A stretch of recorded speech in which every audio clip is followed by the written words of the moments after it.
Endokrin sistema. Tanamizda ikki xil bezlar mavjud: ekzokrin va endokrin. Ushbu videoda biz endokrin bezlari haqida gaplashamiz.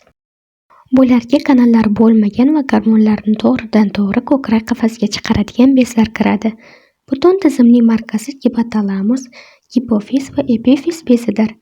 Gipotalamus neyrogormonlarni ajratib chiqaradi va shu bilan neyroendokrin faollikni tartibga soladi. Gipofiz bezi boshqa bezlarni rag'batlantiruvchi gormonlarni ajratib chiqaradi. Epifiz bezi qonga melatonin ajratib chiqaradi. Bu esa uyqu va qarish kabi bioritmlar uchun javobgardir.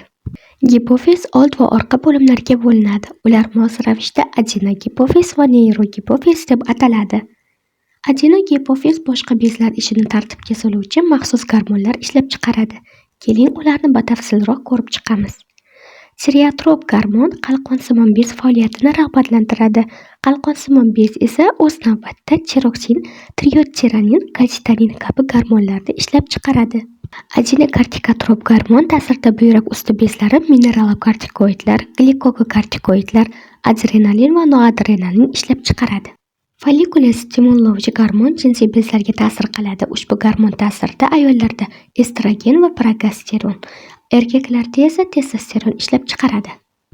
Gipofiz shuningdek somatotrop gormonni ham chiqaradi. U organizmning o'sishi va moddalar almashinuvini boshqaradi. Shuningdek, yana bir bez, oshqozon osti bezi pankreas mavjud.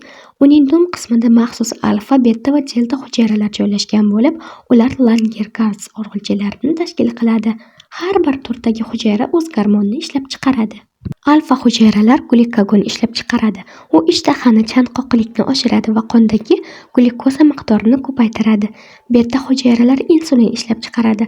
U oqsil, yog' va uglevodlar almashinuvini tartibga soladi. Insulin glikagonning antagonisti hisoblanadi. Delta hujayralar somatostatin ishlab chiqaradi. U glyukagon va insulin sekretsiyasini kamaytiradi hamda ichakda so'rilishni sekinlashtiradi. Bizni kuzatganingiz uchun rahmat.